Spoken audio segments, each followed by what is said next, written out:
Okay, hello. It has been a long while since you've seen this face, but there's a good purpose behind it.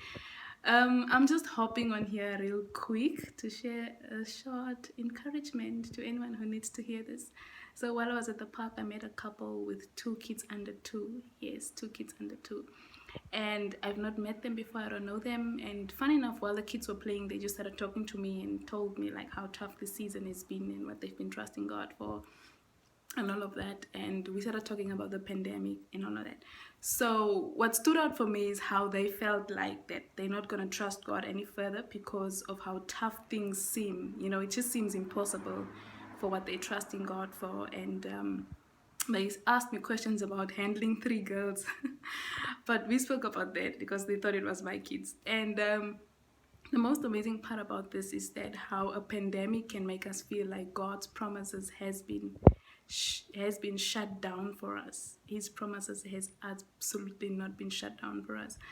And I was just reminded of this morning's word online service, even how there was a whole panel discussion about how we need to partner with God, to bring his purpose about to pass in our lives, the same with our salvation.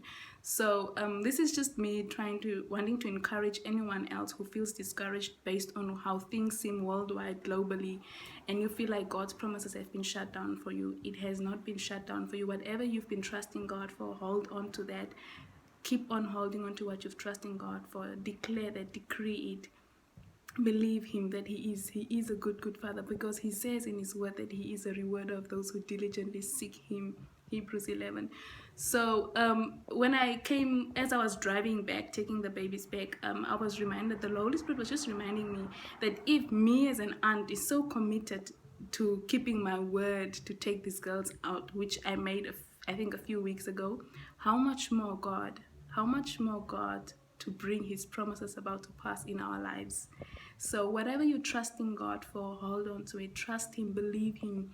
Look back on the history that he has done for you. Look back on what he has done for you and keep on holding on to that. And you can meditate on Psalm 78, because the Israelites also didn't believe.